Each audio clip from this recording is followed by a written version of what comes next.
Dustin Poirier. Yo. You know, there's a question that we kind of throw around in society. We say it quite flippantly to people we meet, friends, family, strangers. But in this context, I want to ask it in the most sort of intentional way, and give me the long answer. How are you doing? As a whole, great. Recently, there's been some turbulence, but I'm doing well. Doing well. There's been some turbulence. Yeah. Give me some colour on that. Last week, which is not new to me, like my emotions get the best of me, kind of was in a bad spot.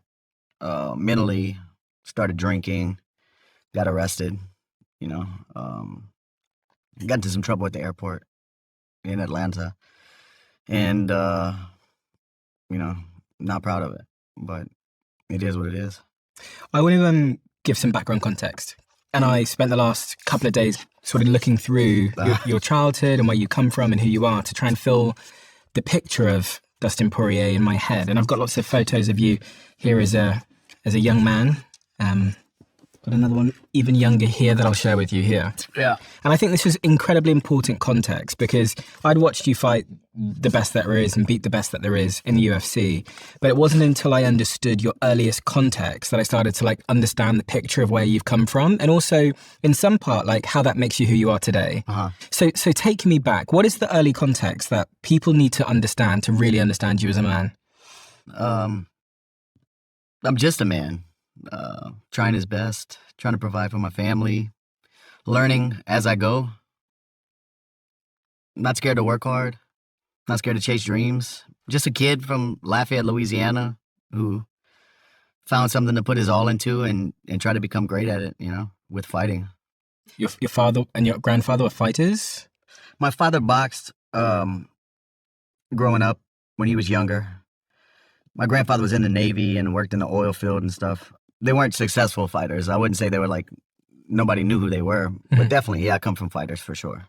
And from money? Do you come from money? What was that like growing up? It was normal to me because I didn't know any different, It wasn't like I missed a meal or anything like that, but definitely wasn't rich or anything or had money to do a whole lot of things when I was younger. But a working class family, And your parents divorced when you were younger? Yeah. Yeah, I lived with them up until about maybe kindergarten or first grade. Then they got divorced. Do you have any sort of mental models or mental images of them being together when you were younger? Is there any memories of them being together? Honestly, dude, not to turn it dark or anything, but the early memories I have of them together aren't the best. It's fighting and violence and stuff. Physical fighting? Yeah. In that Instagram post you wrote recently after the incident in the airport, you mentioned your father. And you mentioned, I think, some of his struggles. He had his own struggles with alcohol. Yeah, his whole life he has. Yeah, alcohol has ruined his life. And alcohol was present when you were a young man? Oh, yeah. And you were still there? Yeah. He's been an alcoholic my entire life.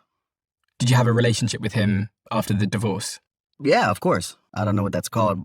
Split custody or something, where every other weekend I would go to his house, spend the weekend at his house. How did that season of your life, do you think, as you look back, shape the man that you became? That early context, under the age of 10 years old, that violent parents, they divorce, they separate, your dad is struggling with alcohol. How do you look back on that? As a grown man, I look back and think my father was an idiot for, not being there with his kids. As a father, I think about that.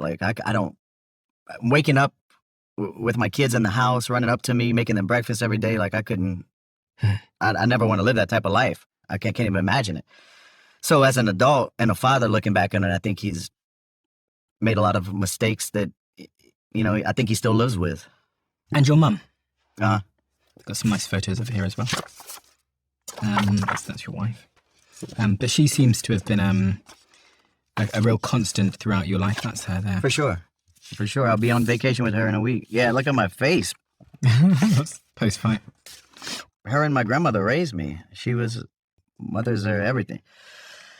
And she still is, calling me, texting me every day, checking on me, asking how I am. And you got two brothers? So I have two brothers I grew up with, two brothers and a sister I met when I was 25, 26 years old from my father. Hmm. I guess I'm trying to figure out as well, because I heard about what you were like in school. You struggled in school. Yeah. It sounds like you got in a lot of fights when you were younger. Mm-hmm. I'm trying to figure out where that came from in you. Yeah. I mean, living in South Louisiana, we fought all the time. But I just kept doing it. I just kept going with fighting, you know? As a young man, I read that you were expelled from school as well. Uh-huh. And was that again for fighting and struggling to... Yeah, fighting. The one that got me expelled was a fight. And that seems to be quite a consistent pattern from 10 to 14. Struggling in school, fighting. And then at 15, I hear that you end up in juvenile detention centre. 14. 14. Mm-hmm. What was the road there? What happened? I had gotten into some trouble at one of the times I was living with my father. I got into a fight and physically hurt somebody in the fight and got arrested. And I was on probation at the time, and I wasn't going to school. Got picked up for truancy and some other things like that for not going to school, and failed the drug test. I was on probation at the time, failed the drug test, and then they sent me to juvenile detention. Were you drinking at that age? Yeah. At 15? Mm-hmm. When did you start drinking? I was talking to my wife the other day, and I was thinking about that. I don't know, 12, 13 probably. It is quite it's quite curious to me that, 14, 15, you're getting in trouble for fighting, you end up in a detention centre, you're drinking from 12 years old. And it begs the question to me as someone that's done lots of these interviews, like, what was going on in that young man's mind? I don't have an answer what was going on. Not having anywhere to put my focus, I wasn't trying to be the best at something. I was just living day to day, doing whatever. I didn't have any goals. I was a young kid. It's tough to say, to look back to that young and really say what I was thinking at that age. I was just being a kid, I guess. Were you a happy kid? Yeah. You were a happy kid? Yeah. And you were spending the week with your mother, and then the week, you said, was it the weekends with your father? The weekend or every other weekend. I forget exactly how it was. Yeah. So that day you wake up, you're feeling okay in the morning, it's Father's Day, you start thinking about your father, you get that feeling that you describe as depression. Yeah. Which is just, what is that feeling? It's feeling, for someone that has never experienced it before. I've had bouts with depression throughout my career. When it hits me, it hits me hard. And that day it hit me hard, man. Going to the airport, it just feels like everything has its own gravity, and it's going to pull me towards the negative no matter what it is. It's like a cloud in my head that I just can't get out from under. It's hard to explain to you unless you've been through it. That's what I try to tell my wife, because she's always so happy and so, which is great. But like when I feel like that, and it doesn't happen often, but man, when it hits me, it's bad. It's bad. Do you remember the first time you felt that? I don't, but my wife, me and my wife been together a long time, since we were off and on through middle school and high school and all that. But she tells me, There she is.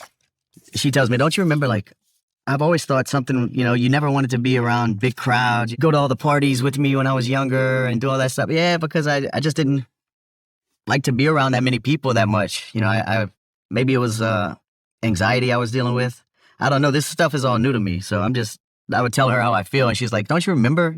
So she thinks I've been having it, but I started noticing it, more recently in the last years, 3-4 years.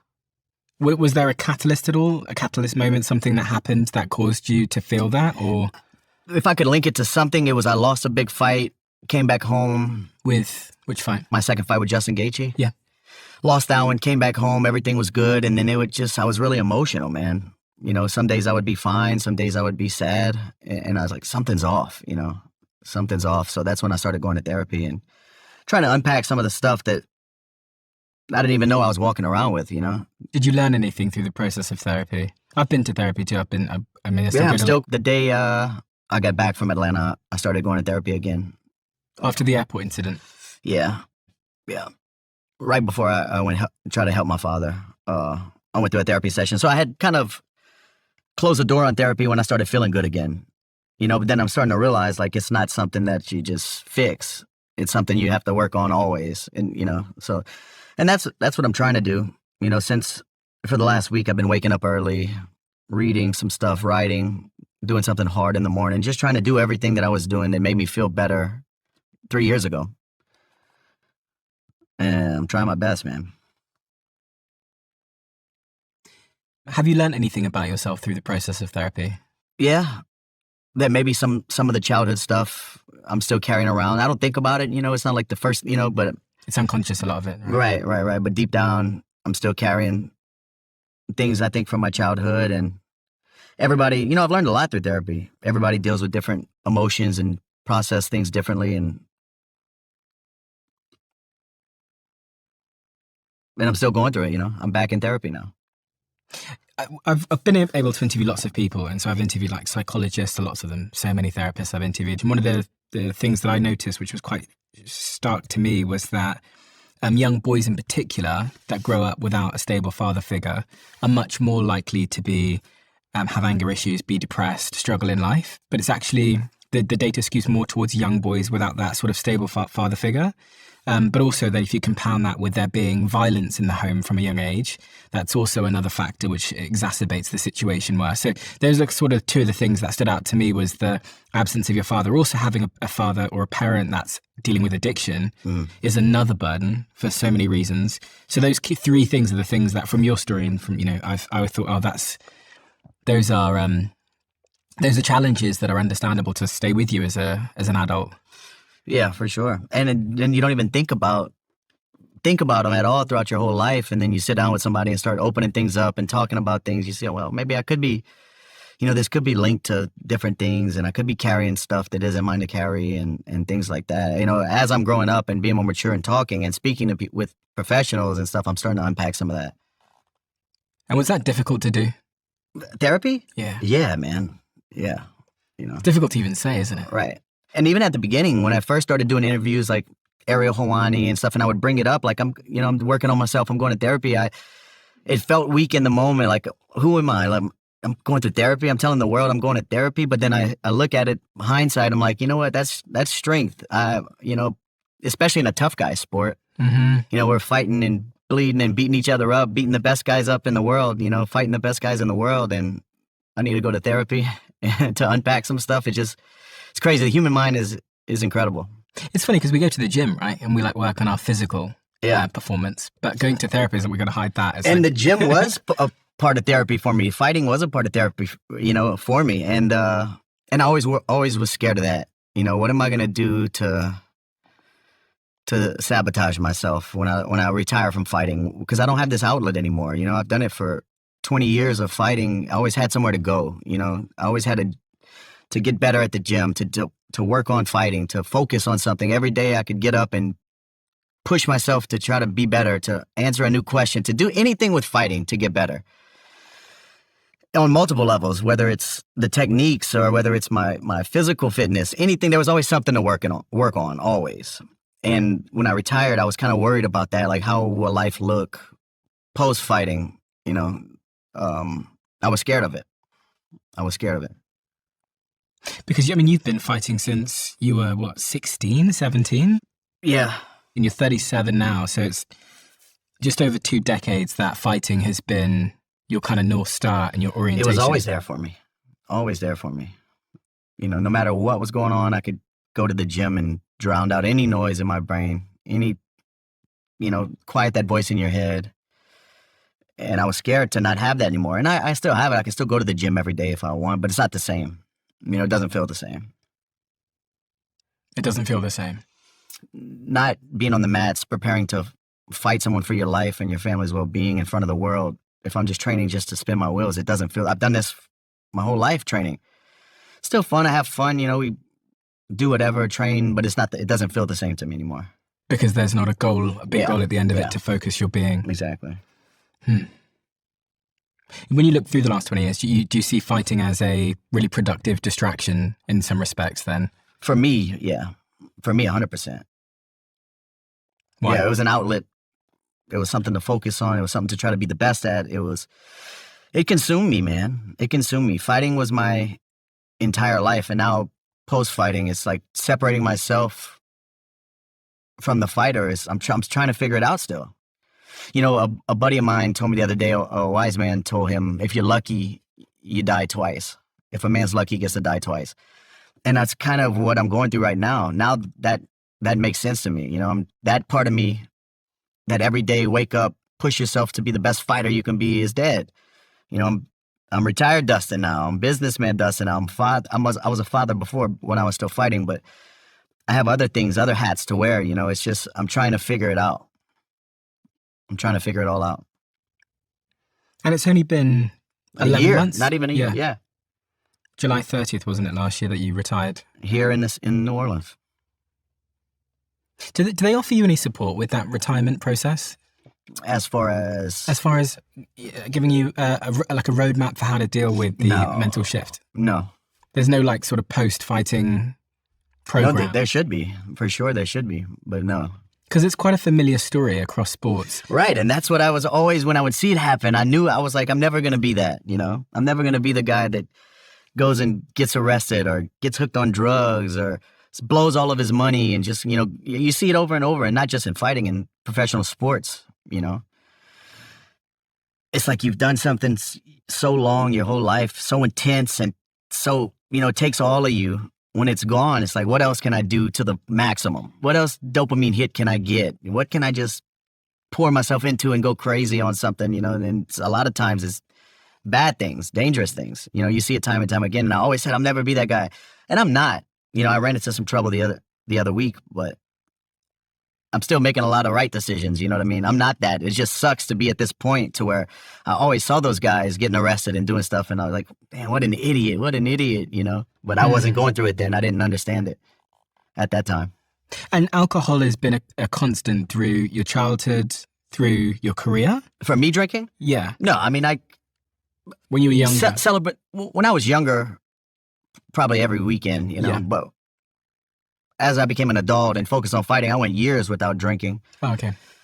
And then even now, well, when I retired, it slowly became more and more and more because I didn't not have, when I was in training camp, I wasn't getting drunk and drinking like that. I had to wake up the next day and run miles and be at the gym and make a weight, and I was really focused. But when I retired, I didn't have to anymore. So then it kind of started slipping back in. And even when I was fighting, celebrations, gatherings, I would drink, but it wasn't a weekly or daily thing. But I've always had a bad relationship with alcohol. Like I've always, 90% of the times, if I do drink, I'm going to drink to be the best at drinking. I'm going to drink more than everybody. That's danger. It can benefit you in other things, that drive and that craziness, you can focus it on something and it'll benefit you, or it can hurt you, and that's the way I've always been. So as learning myself over the years, I know, to be careful with alcohol and going through mental things. Like I know, especially when I'm feeling the way I felt that day, to not touch it, but I just told that voice to shut up and I just drank and did what I wanted to do, but I know better. As I gotten older, it's gotten better, but until recently. So is it kind of a bit of a roller coaster in your world post-fighting in terms of your mental health? Is it ups and downs and ups and downs? Yeah, big time. And what is the... Some days I wake up and I feel like I made the right decision, I need to be home. I need to be doing things around the house. I need to be here every day with my kids, making them breakfast. And then some days I wake up and I'm like, what the fuck am I doing? I can beat all these guys still. I can still beat these guys, but I don't know if that ever leaves. I might be 60-year-old having coffee one day saying the same thing.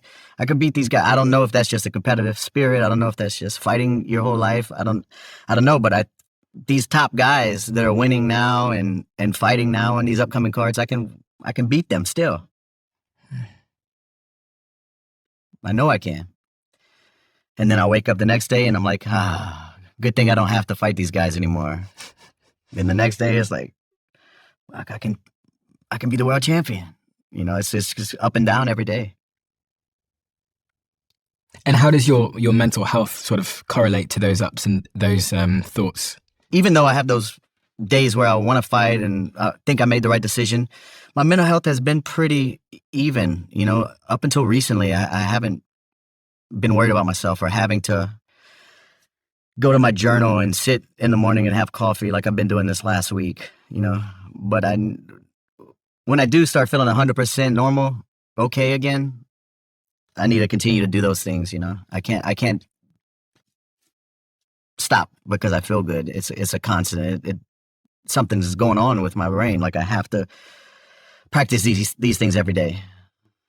And now being removed from the incident, removed from my 3 years ago when I felt really bad and I was in the dark place, I'm realizing that like it's not a eureka moment where you're fixed. This is everyday work for the rest of your life, most likely. I'm pretty sure.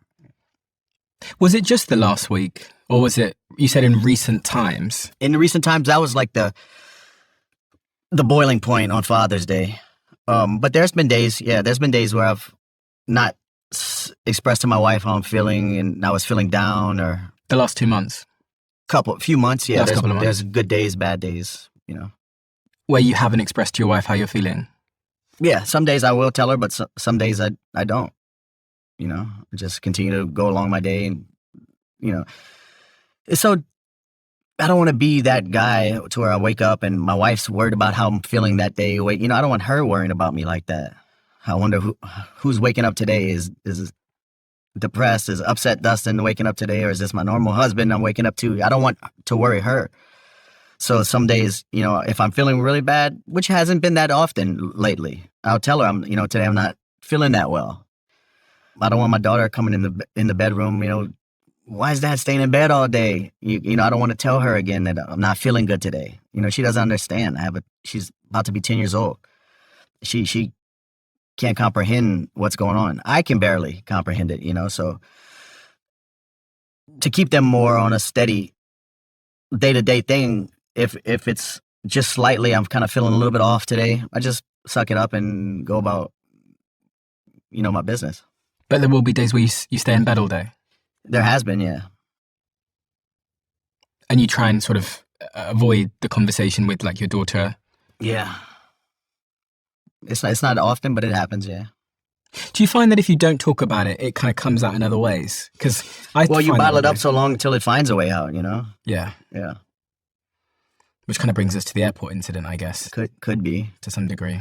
Right, but even the airport incident, those days leading up, even if I did have an off day, I didn't feel like it was that bad, that serious, that dangerous to myself or anybody else. You know, I really didn't feel like that. It's an interesting thing. I've often actually contended with when I'm having like bad moments. Do I tell my partner so I can really relate to the feeling? Because in part, I think as a man, sometimes you have it within you that you need to be strong and steady. Especially with like my fiance, I'm like, I have to be strong and steady. So if I'm having a bad day or whatever, I feel like I have to keep it to myself. But then it always finds a way out, and it hurts her. Like it'll hurt the relationship. So actually, I think with age, I've gone actually to avoid all problems, be honest as fast as you can. Right. It's like, yeah, honesty is always the best. It's always the best. Is that kind of how you feel as well with it, or is it similar? I mean, for the most part, I am really open and honest. But like, if I'm just kind of feeling off, and it's for me to, I know you don't understand what that means, or maybe you have something you can link it to when you feel kind of just like today's not my day. If I'm feeling off, I'll let her know. I've been pretty honest, but like I said, if it's just slight, like I'm just not feeling right, I won't. If it's slight, I won't even bring it up. I gotta be a dad and continue to do things every day and stuff like that. But if I'm feeling really down to where I don't even want to leave the house at all and stuff, you know, I'll let my wife know. On this point of purpose, when you were talking to Theo and Joe, you were saying that, you know, the purpose you had for 20 years has now gone. So in its place, you kind of need to find something else. You need to figure out what's in its place. How are you thinking about that today? I retired at 36 years old. That's young.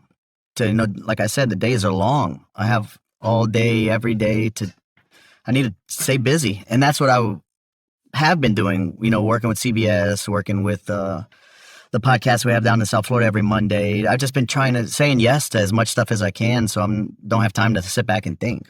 And that could have been my demise as well. Maybe I was being too busy. Maybe I wasn't focusing on my mental health and myself as much. You know, it's easy to get lost in these whirlwinds of busy and be here, be there. You know, life just moves so fast sometimes. Do you have a plan for what you want to commit yourself to? You're 37 now, right? So, I mean, you got another 50 years ahead of you to climb other mountains, Right. potentially. Right. No, I don't have anything locked down what I'm going to do exactly, what I'm going to focus everything on, but I need to find something, man. Has there ever been anything that compared? No, nothing ever will. Nothing. I have a void inside of me that nothing will. You know, being a father is very fulfilling, and I love it, and it's rewarding, and I actually enjoy it. But nothing fills that void of what fighting was in my life. You know, I haven't found anything yet. I don't think there is. You don't think there is? I just don't know what's going to consume me and take all of myself the way fighting did. You know, I woke up thinking about it. I went to sleep thinking about it. It was my life, man. I cared so much about it, man. I was in love with it. You can still play a role in the industry, though, no? Yeah, and that's what I thought I was, was a good avenue. That's what I was trying to do. That was my goal after fighting, is I want to stick around the sport, whether I'm on the desk broadcast or with the podcast, anything containing to the sport where I can talk about it, be around the sport that's given me everything I have and taught me so many lessons in life. I just want to be around it, speaking about it, being on the mats, helping younger fighters, whatever, and I was doing that when I retired, I'm still doing it. But it's not the same. It's not the same. No. How does it compare as a percentage? Is it 20% the way there, 50% the way there, or? Probably closer to 20. It's not even 50. No. I sat here with a lady called Dr. Anna Lemke. She's like a dopamine expert. And I actually didn't really know until she sat here and explained it to me that alcohol gives you a big hit of dopamine. Yeah. She also said to me that sort of genetically, person to person, we all have a different vice. So, for example, she said that she got addicted to erotic novels. Huh. Now, another person would never get addicted to that. Some people's vice is alcohol. So they do what you described, which is they have one, and then it's just straight line up until... Right. Yeah. Right. Other people, like they can have one or two or three, and it kind of plateau, and they stop and they go home. And I envy them. My wife is like that. One of my good buddies is like that. They can have 2 drinks and be done. If I drink, we're drinking till the bottle's gone. That's no matter how many times in my life I've said it's going to be different this time. It's going to be, I'm only going to have 2. It's never worked out. So coming back home, talking to my wife and stuff, I'm going to cut alcohol completely out of my life. I made that decision. I'm not going to be like my father or make another mistake like I made in the airport. It's not helping me in any way. It might be a quick release and a quick hit of dopamine, but it's not benefiting me in any way. So I got to cut it out from my life. No, it's not an easy thing to do. With socializing and things like that, it's tougher to be the sober one, but in everyday life, it's not hard for me. I've never been an alcoholic. I just have a bad relationship if I do drink. So cutting it out completely is, not a big deal. Dare I say, I think that was the majority of the sentiment, was that this is a good man who's struggling, and it was people sending sympathy because of that, but also because there's a couple of clips that went viral online of you speaking on both Theo Von's show and Joe Rogan's show. And so in the wake of this clip going viral of you in the airport, these other clips go viral with them, which is you. Seen it, so. Oh, you haven't seen it? Okay. I mean, obviously, I did the interviews or whatever you're talking about, so I said it. So I'm sure if you showed it, I would remember, but I haven't seen what people are talking about. Well, this clip went viral at the same time, and this is what gave it context. Have to, yeah. You just didn't know if you get complacent or if you what. I'm like, it's honestly, bro, I'm a danger to myself when I'm have nothing, no goal circled on my calendar. I'm a danger to myself, man. Yeah, yeah. I beat myself up mentally. I'm home. I drink. It's just not good. I have to have some kind of battle. Yeah. And I've always been like that. But like as I'm getting older, I'm kind of recognizing. Oh, you can see it more. Yeah. So I kind of set goals. So that clip went viral, and there was a clip just like it of you on Joe Rogan, which is you saying almost identically the same thing, which also went viral with it. So this gave everybody context. And so you see that and you go, okay, we understand. And I think we're now, we're old enough, mature enough to understand that once a pro athlete leaves the high octane, high adrenaline sport like UFC, that your brain has changed. For sure. And not least because of the dopamine, but also, there's other reasons why. There's head injuries are quite prevalent in the sport. So there was a huge amount of sympathy. I just wanted you to know that because I know you've not seen it, but I mean, I still feel horrible, but and not even using fighting or head trauma or my homeless father or any of that stuff as an excuse. I just want to say that, like, I did these things. I know better. I know right and wrong. I don't want to lean on these as a crutch of my actions. You know what I mean? and the other clip that when, just so you know, because this is you and Joe Rogan talking about similar thing. On the show, what I was talking about, it's like a gift and a curse, man. It's like you have to be all in at something. Those kind of people who are built like that, whether it's fighting or drinking or whether it's good or bad, you're going all in. It's dangerous. That's the problem, yeah. The problem is like what you see with Connor. When they don't have the fighting, then they go all in with the other things. Yeah. Right. Fighting was always, for me, always pulled everything together, That's why, like, retiring is scary, man.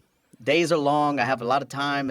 I don't have to get ready for a fight. I don't, You're still a young man, too. You still have a whole lot of life ahead of you. I'm 37, man. Yeah, so it makes you think, like, what do I do now? What do I do with my future? What do I do? What do you want to do? Dude, I kind of got, like, for a week or so, I wouldn't say depressed, but I kind of got into, like, a funk. Like, what the hell am I going to do with my life? Every day I would wake up for the last 20 years. How can I be a better fighter? What's new in fitness? How can I push myself? I want to be the champion, and then boom, you lay the gloves down and you wake up and you're a fucking civilian. And that's meant that some of your fellow peers like John Jones have come out and said some really nice things, and other fighters have come out and said some really nice things and sent their support and well wishes. I appreciate it. I'm working on myself. I'm trying my best. So what's next? Vacation with my family. Where you off to? Right here in Florida, 30A. Go on vacation with my family, sit in the sun with my kids and family, just have a good time, man. Stay off the internet. Continue to work on myself. Have good mornings. That's it. Well, I know you're not looking at the internet, but I just wanted to let you know that the internet's been really kind. There's a lot of really, really kind people. You don't hear that people too out. often, so You don't hear that too often. Good to hear. And that's actually why I wanted to do this interview as well. Is in part I just wanted to tell you that, but also I just wanted. I hoped we could be a bit of a platform for people understanding the complicated nature of mental health and purpose and addiction and alcohol and all these things that through doing this show I've been able to sort of piece together myself. I've probably interviewed 700 people now. You don't find many new things. Right. It's one of the most crazy things I've learned from doing this show is like, oh fuck, we're all the same. Yeah. We all struggle with the same things at the most fundamental level, so. For sure.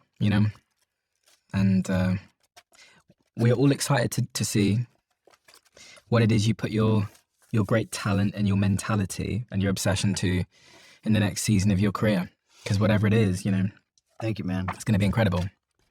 Yeah, I just got to find it and continue doing it and continue working on myself. And please be patient with yourself. Yeah, man, patience is a virtue I wasn't blessed with, I don't think. But I'm working on it.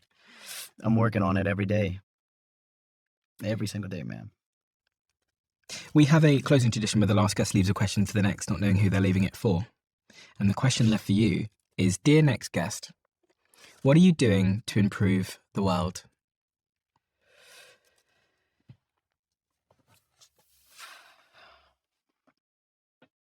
Trying to leave it better than I found it. Leave it a better place than I came into with everything I can,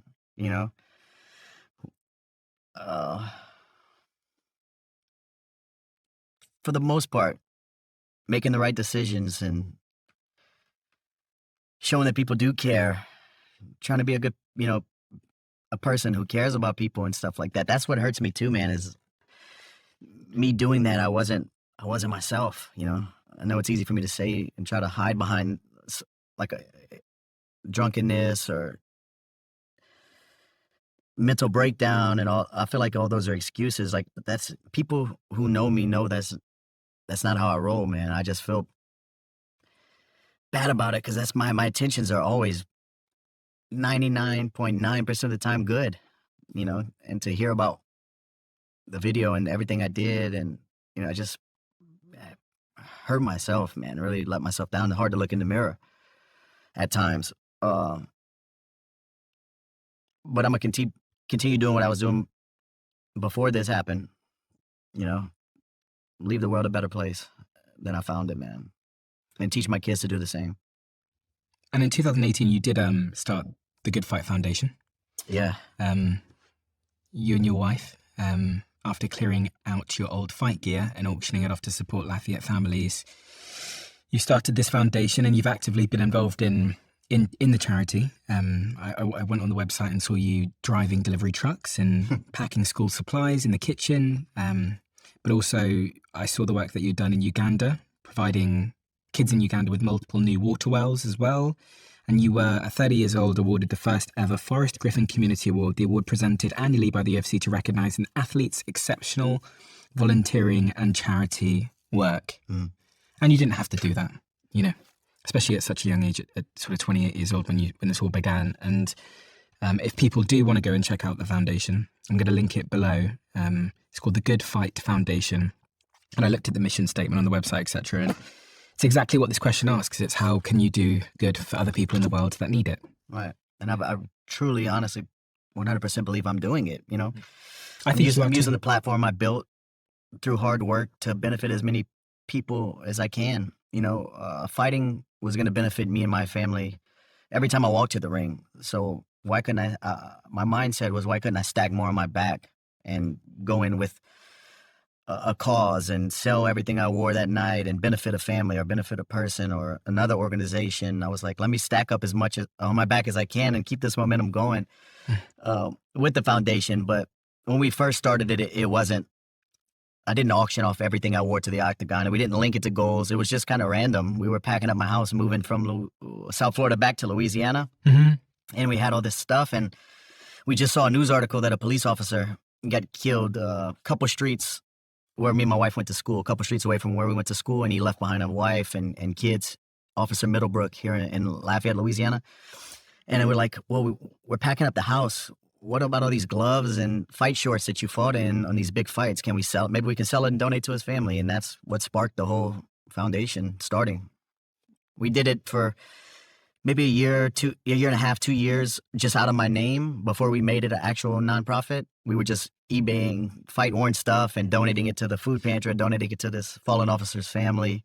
And then it turned into, let's keep this going and see if other fighters would get behind this and give it a name. So it's not Dustin Poirier does this, it's the Good Fight Foundation, so more people maybe get behind it. And it just kind of organically happened. That's something I'm very proud of. I mean, in a couple of weeks, we have the backpack back to school drive. We do probably 1,300 backpacks filled with every school supply on the school supply list for Louisiana. Wow. Yeah, it's incredible. It takes everybody to make these goals happen, man. Not just the monetary side, but the going in this warehouse and packing every single backpack. Because we stretch the dollar with this foundation. You know, we don't have everything is, and we try to keep it as minimal as possible to keep everything affordable. So we buy bulk backpacks, break all the pallets down to backpacks, bulk flashcards, everything that goes in the backpack for the school year, we buy bulk and have to pack every backpack ourselves. Wow. And it's something that I really enjoy doing. And I'm happy I have a platform to do it and raise awareness. And you know, no kid should go to school without that's just one of the things we've done annually, but no kid should go to the school without the proper school supplies they need, you know?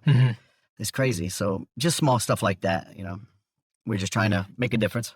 Well, if anyone wants to donate, you can go to the Good Fight Foundation. I'll link it below, and they're doing incredible work. So it's a wonderful thing, wonderful cause. And as you say, you run it in a very lean way so that you can optimize for doing more and more good.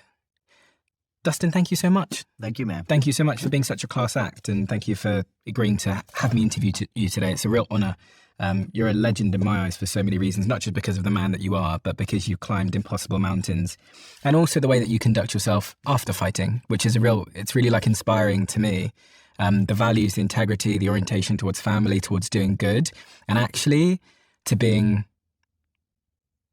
openly human.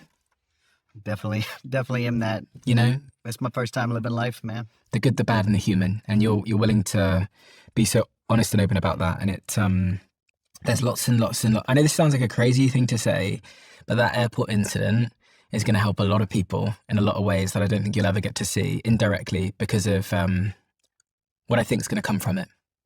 Thank you, man. So I hope you're right. And I'm an open book. I'll talk about it and talk about my struggles, and I hope it does help somebody. Thank you. Thank you.